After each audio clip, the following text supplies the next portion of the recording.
ओम नमो भगवते वासुदेवाय। प्रस्तुत है श्रीमद् भगवद गीता का तीसरा अध्याय, श्लोक संख्या 31 और 32।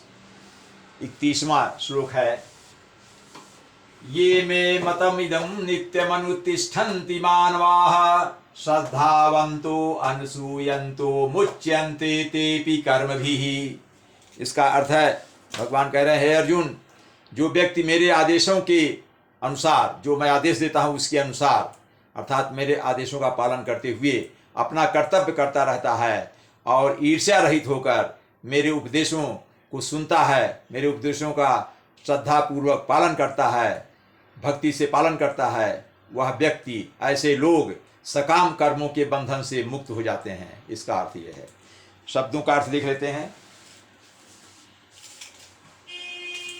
ये मतलब जो, ये मानवा, जो मनुष्य, यहां देखिए, ये मानवा जो मनुष्य, मैं मतलब मेरे, भगवान कृष्ण अपने लिए कह रहे हैं, मतम इदम मेरे आदेश का, मतम प्लस इदम, ये मतमिदम दो शब्द है। मतम मतलब मेरे आदेश का, मेरे विचार को, मेरे सुझाव को, इदम मतलब यह, मेरे इन विचारों को जो मनुष्य पालन करते हैं, अनुतिष्ठन्ति, नित्यम मतलब हमेशा, इसमें दो शब्द हैं, नित्यम प्लस अनुतिष्ठन्ति।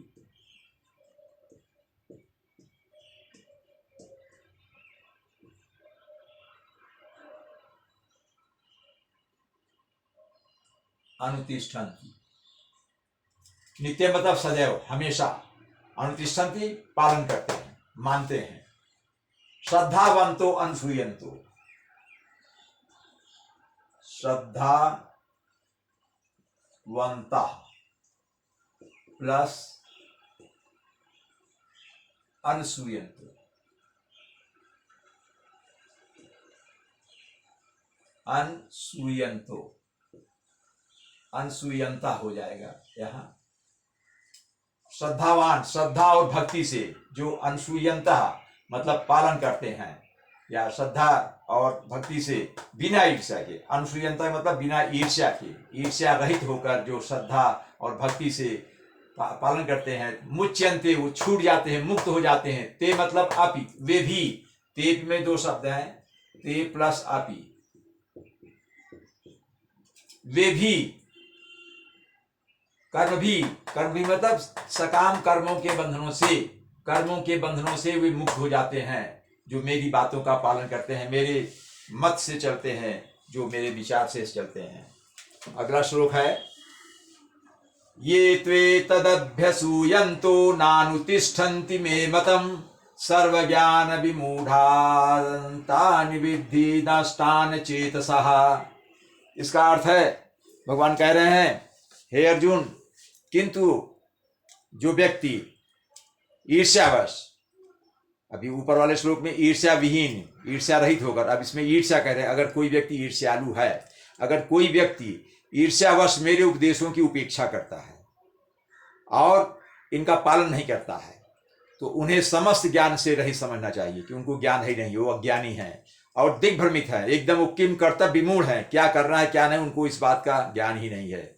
किम कर्तव्य विमूढ़ है, दिग्भ्रमित है और दिशाहीन है, उनको दिग्भ्रमित समझना चाहिए और ज्ञान से रहित समझना चाहिए, और साथ ही सिद्धि के प्रयासों में भी उनको नष्ट भ्रष्ट समझना चाहिए। सिद्धि मतलब सफलता, मतलब वे व्यक्ति सफल नहीं हो सकते हैं, ये इसका आशय है। शब्दों का अर्थ देखते हैं। ये मतलब जो, मतलब इस श्लोक ये एकदम विपरीत है, जो भाव उसका है उसी का ये, मतलब जो भाव उसमें उसका इसमें अभाव है, ये कह लीजिए, वो चीज इसमें नहीं है। ये जो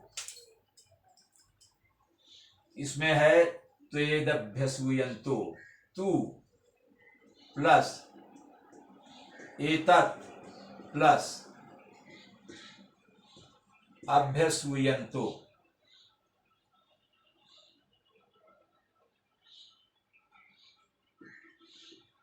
अभ्यसूयंता हो जाएगा।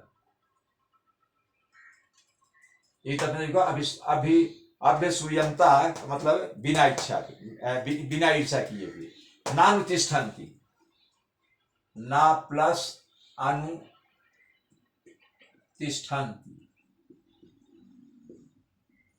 ना मतलब नहीं, ना मतलब नहीं, अनुतिष्ठन्ति मतलब पालन करते हैं, अनुतिष्ठन्ति मतलब पालन करते हैं, नहीं मानते हैं मेरे आदेश को। मैं मतलब मेरे, मतम मतलब मेरे विचार को, यहाँ मेतम मतलब मेरे आदेश को। सर्व ज्ञान विमूढ़ान, सर्व ज्ञान, सर्व ज्ञान प्लस अविमूढ़ान, विमूढ़ान नहीं, इसमें समास है। सर्व ज्ञान विमूढ़ान,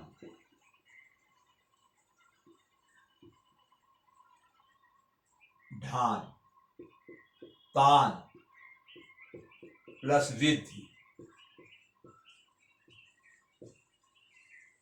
विद्धि। सर्व ज्ञान से विमूढ़, सभी ज्ञानियों से, ज्ञान से हीन, मूर्ख हैं वो, है। तान मतलब उनको, सभी ज्ञान से हीन मतलब ज्ञानहीन, यानी सब में, हर विषय में, हर क्षेत्र में ज्ञान से मूर्ख हैं, ज्ञान में मूर्ख हैं। तान मतलब ज्ञान में मूर्ख, तान मतलब उनको, विधि मतलब जानो। नष्टान चेतसा, नष्टान, नष्टान,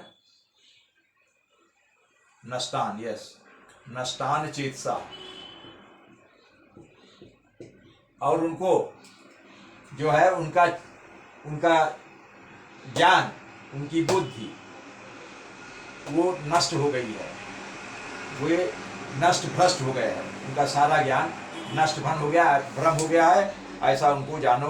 अर्थात अचेतसा नहीं, थोड़ा यहाँ गलत हो रहा है,